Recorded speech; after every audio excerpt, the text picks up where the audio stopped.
I originally had an exploring video lined up this week, but had to delay it a bit because I'm waiting on clarification on something about the film. So rather than just leave you with the update video, I figured I would put together another quick Q&A one. This is answering a bunch of my frequently asked questions, as well as some random ones I thought were interesting. Where are your first 36 videos? This is probably my second most asked question. When I first started, I was on a site called Blip TV. They were a videos site that was competing with YouTube. They were also one of the few video sites that actually had a chance to take them on. I used to upload my videos there, and after about a year, I moved over to YouTube. The old videos had some music license issues, so I couldn't bring them along. Plus, if you think the older episodes I have on here are bad, you should hear how awful the first 36 were. So now that I do this for a living, I'm in the process of redoing some of the old videos with all new content. So far, I've redone Doll Man, My Boyfriend's Back, The Stuff, and a few others. Eventually, I'd like to redo all of them. Why don't you guys make more videos? I get this a lot. I think people don't realize that this is just one guy doing all of this. I research, write, edit, and handle everything myself. There's some channels that put out more content because they're a whole team of people. I put out a new video almost every Monday. I think in any given year, I miss like 1 or 2 days at most. I'm also always working on multiple videos because things like the exploring ones take a while to produce. If there's a film I want to cover, I'll often try to contact someone in the production. This takes a while unto itself because I have to go through some different avenues to get a hold of someone. Then there's some times when they don't get back to me right away, or if they do, it's a few weeks of back and forth emails talking about the production. I like to be as thorough as possible, so I go to multiple sources in many of the videos. All this takes time, especially because I'm constantly trying to keep a flow of videos out every single week. I'm not complaining, I love what I do, but I just wanted to point out that this is a long and complicated series of things I go through for the videos. I'll let you in on something. Here's a list of what I'm currently working on. I have a bunch blocked out because I don't have definitives yet, and I don't want to get people's hopes up on a video that may not happen. I've had more than a few videos that I've had to cancel for a variety of reasons. Like my Monster Squad video. I was working on it when Paramount bought the rights to the movie, so I had to put it on hold for now. No sense in doing it if they're going to copyright claim or block it. If you're subscribed but not getting updates on when one of my videos goes live, that's by design. YouTube wants you to click the bell icon next to the subscribe button for, and I'm not kidding, a better chance of getting alerted when a new video goes up. They said in a recent video, they let the algorithm decide whether or not to send people alerts. I talk a bit more about it in my other update video that I put out today. What was the first horror film you ever saw?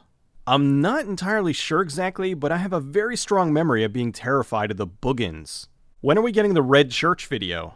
I recorded some audio telling the story, but I don't know. I didn't think it was as interesting as the others, and now that it's been so long, it might be better to just leave it a mystery. Who knows, maybe one day I'll put it out. Is there a film you love that no one else has heard of? Quite a few actually.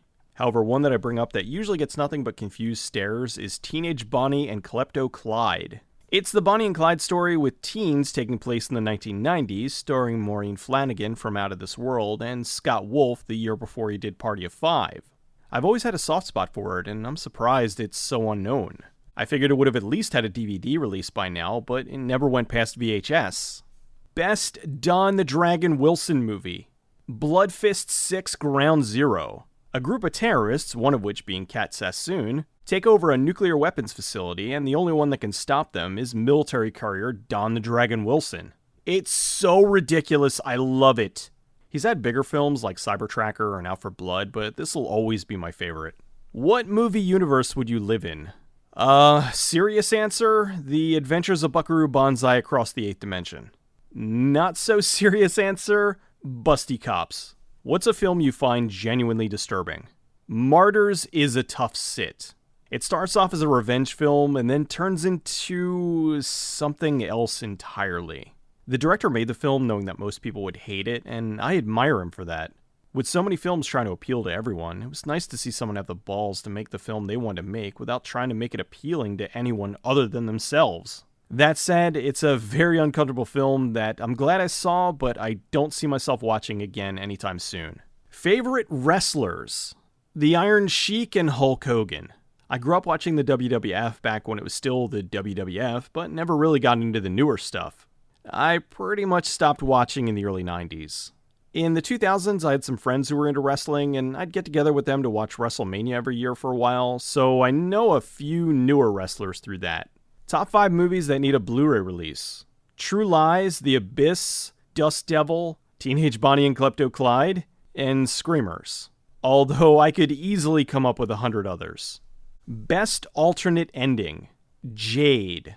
The theatrical ending is kind of a cliffhanger surprise, while the director's cut is a knockout punch. A much more satisfying ending. What comic book would make for a great TV series? I would love to see Skrull Kill Crew. It was a limited series in the mid-90s from Mark Millar and Grant Morrison about a group of humans that have been modified by eating Skrull-infected beef. They're traveling across the country, killing other human Skrull hybrids. Apparently it was supposed to be a series in 2006, but it never happened. Although now I could see it being handled much better, especially if it was on Netflix or Amazon. What comic book do you want adapted to film? Blood Syndicate. Oh my god, Blood Syndicate. I will sing the praises of this book forever. It was a series that ran for a few years under DC's Milestone print, which had others like Static Shock and Hardware.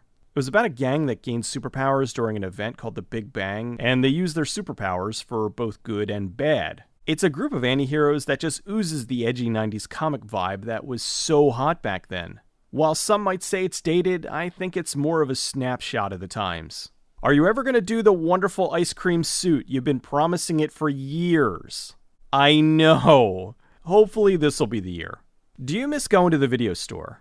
While I have some fond memories about trips to the video store, when I think about it in terms of practicality, no, I don't miss it. The convenience of having everything either streaming or a 2-day Amazon Prime shipment away is much better. Are you going to review games again? I'd like to, but YouTube's algorithms are weird. The deck's already stacked against you, but then if you make content that falls outside of your niche, YouTube decides to not inform its subscribers about it. So I'm primarily a movie channel. I do video game content, and it gets buried. On top of that, it's a time issue.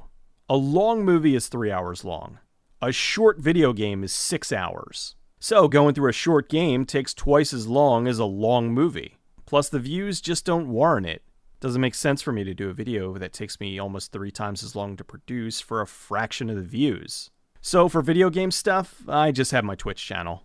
Why don't you do bad good movies? Movies that are praised but you don't like. Why? Well, that's not really what I'm about. There's tons of channels that focus on the negative, and I prefer to highlight the positive. I may mention a movie I don't like in a video or let one have it in my worst of the year, but overall, I don't want to dedicate time to something if I don't like it. Well, that's that. As I showed you earlier, I've got lots of videos lined up and a new exploring video coming next week. Have a great week, everyone. I'll see you soon.